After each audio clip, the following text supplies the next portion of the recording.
Hey, this is Adam Torres, and I'm here to tell you that it has never been easier to start your very own podcast. At Mission Matters, our goal is to amplify stories that matter. That means we want to help you start your podcast because your story matters. We can do this in 3 different ways. 1, join our podcast school and take a free or paid course. 2, visit our resources page where we've already figured out what you need, such as where to host your podcast. Or 3, heck, we can even do everything for you through our podcast agency, including editing for cheaper than you can do in-house. Oh, and no contracts, service is month to month. Get started by heading over to missionmatters.com and click on Start a Podcast. All right, now let's get into the show. Hey, I'd like to welcome you to another episode of the Mission Matters Innovation Podcast, your source for all things innovation. My name is Adam Torres. You can follow me on Instagram at AskAdamTorres. Keep up with my book releases, book tour schedule, signings, all that other good stuff. Always love to connect with you there. And as always, if you'd like to apply to become a co-author of one of my upcoming books, just head on over to the website, missionmatters.com, and click on Become an Author to apply. All right, so today I have Doug Miller on the line, and he's CEO and CTO over at Brightworks Group. Doug, welcome to the show. Thanks, Adam. I'm very happy to be here. All right, Doug. So I'm excited to get into today's topic. So we're going to talk about cybersecurity and working safely from anywhere. But before we do that, let's give the audience a little bit of a background on the company overall. So Brightworks Group, tell us a little bit more about what you do, please. Yes, we are a cloud transition, digital transformation, and IT modernization company, which are a lot of buzzwords. But at the end, what we help is small to mid-sized enterprises really modernize their IT plant, bring themselves up to spec with more modern technologies, and put the right things in place from a cloud perspective to address some of their shortfalls on the technology front. That's awesome. And at the end of this, I'm going to give you some time to leave, websites or social or, wherever you want to direct that traffic, because we're business owners, entrepreneurs, and executives listening that can use your services. But I want to make sure that the right types of individuals and or organizations connect with you. What's typically the right type of fit in terms of company, whether it's size, industry, or otherwise? Sure. We tend to work with companies that are probably above $2 million in revenue. Somewhere between 50 and about 500 employees. So we have some companies that are larger than that and some that are smaller. Our core expertise is really in manufacturing, financial services, healthcare, and we do a lot in the architecture, engineering, construction management space. We work with companies outside of that. We have a number of larger dental groups that we work with.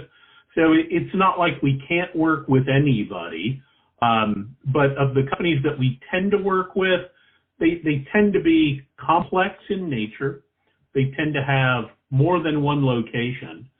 Often they have some level of compliance that they need to deal with or are highly regulated. So I think that's a great transition. So let's talk, because a lot of these companies, as more and more individuals are working from home, as that whole transition is taking place, cybersecurity, working from safely from anywhere, it's a big deal for big companies and small companies alike. So where do you want to start with this topic? Because I know you're doing this day in and day out. Yeah, we certainly are, and it's something that from our inception almost a decade ago, we've been very focused on. More and more people are working from different places. It's a shift we see in the workplace that's been going on for years. Working from home is part of that, but working mobile, working from hotels, working from conferences, working from the road. There are a lot of places that people work from today. And the challenge there is that many security models for companies have been formed on sort of a moat and castle approach, right? There's a perimeter of security around the on-site company.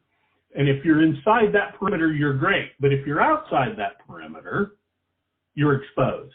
And certainly we've seen lots of challenges and problems with companies that have people that are working from hotels and on hotel Wi-Fi. Probably experienced that yourself, right? You're in your room, you want to get connected to the internet, you've got some work to do, and you connect to the hotel Wi-Fi.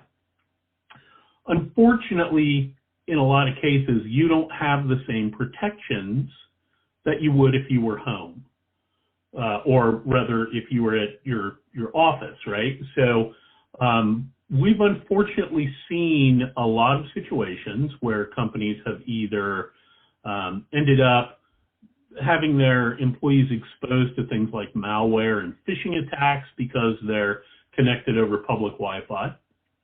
Again, maybe a Starbucks, something like that.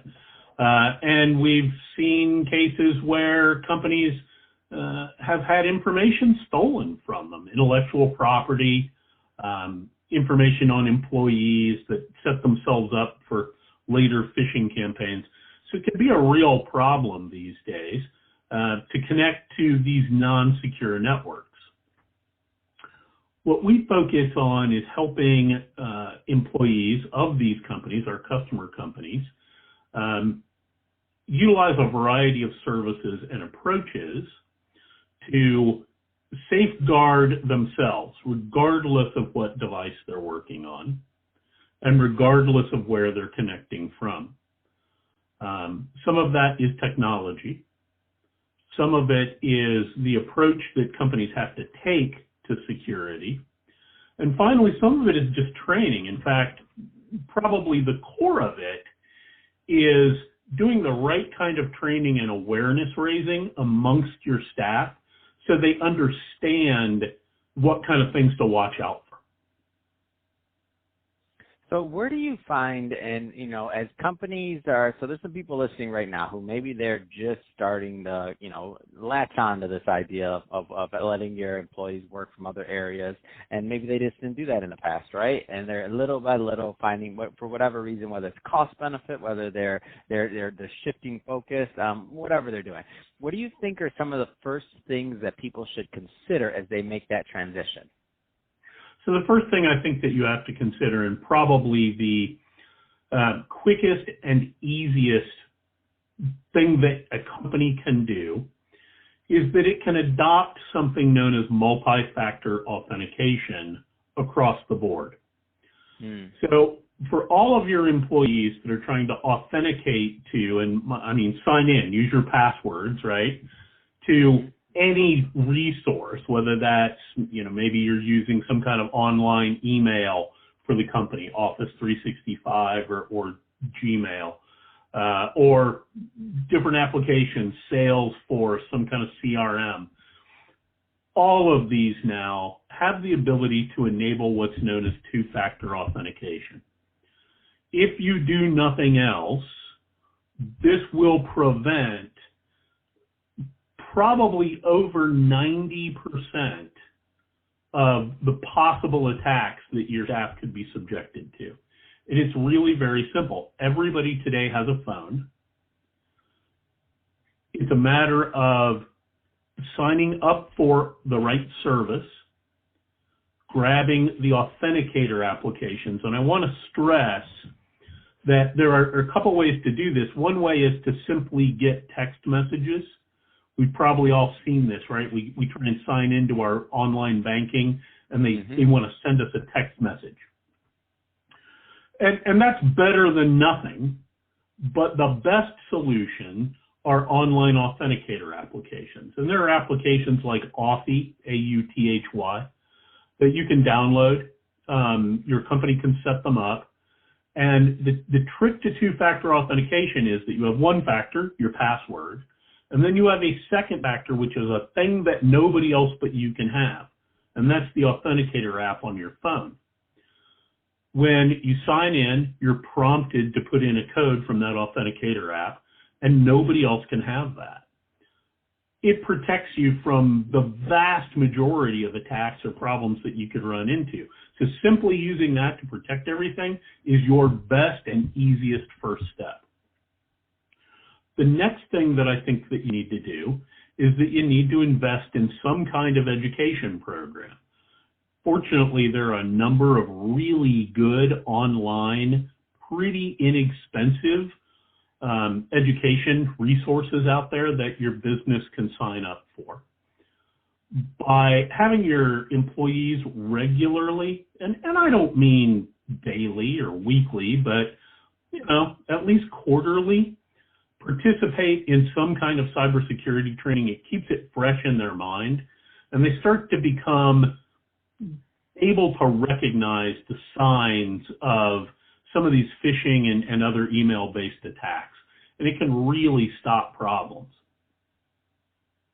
No, I love it. And I think that I'm glad you bring this up, because not enough people, in my opinion, talk about the education component of that. Because I'll pick on myself here. So like, I'm not thinking about cybersecurity all the time, and I'm not thinking about all these things. If I wasn't doing an interview like this, then I'm more likely to, because this is my little bit of education for the record, Doug, but I'm more likely to click on that email or to do this, or just to be caught off guard. Even people that like know better do things that they shouldn't do, because it's like it's snuck in. It catches you when you're in the middle of 5 different things, and then you're like, wait, who's this person? Invoiced or something like that. Then you click on it, and you're like, wait a minute, I don't know that company. Why did I click on that even though it said invoice due?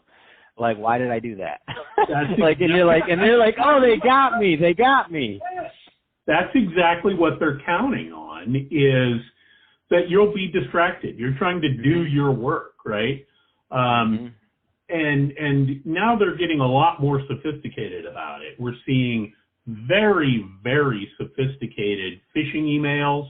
We're seeing very sophisticated what are now called vishing, where they're using phone and video conferencing to social engineer people's credentials out of them. So the training piece is better than any technology, right? I mean, there's great technologies out there, don't get me wrong, but people are still much, much more intelligent than anything we can do on the computer side of the house. So don't just rely on technology. Trust your people and train them to do it right. And the cost of doing that training is always less than what you would pay if you did have a problem. No, well said, and that's always the way it works. So I appreciate that, and I appreciate all the work that you're doing to keep our business owners out there safe and organizations. So that being said, Doug, if somebody's listening to this and they want more information on Brightworks Group or to connect with you and your team, I mean, what's the best way for them to reach out and do that? Sure. Well, they can reach out to us via our website, which is brightworksgroup.net. I'm also available, and the company can be reached on LinkedIn. We're Brightworks Group on LinkedIn and Doug Miller on LinkedIn. Those are our 2 primary online kind of touch points. So feel free. The website's got a lot of information, a lot of content, blog posts, white papers, none of which we charge for. You can check those out. You can download some information, get up to speed on some of the latest things that are going on out there. And we very regularly share lots of content on LinkedIn as well. So please find us on LinkedIn and subscribe to the company page. And there's always at least one fairly significant piece of content that we post a day about this kind of stuff. Fantastic. Well, Doug, really appreciate you coming on the show today and sharing more about your background, all the great work that you're doing over at Brightworks Group. And to the audience, as always, thank you for tuning in. Hope you got a lot of value out of this. If you did, don't forget to subscribe to the podcast, leave me a review on the Apple iTunes Store, and if you're watching this on our YouTube channel, Mission Matters Innovation, definitely give us a subscribe there, but also leave us some comments on the video. Love to know what kind of projects and things that you're working on. And Doug, thanks again for coming on the show. Adam, thanks very much for having me.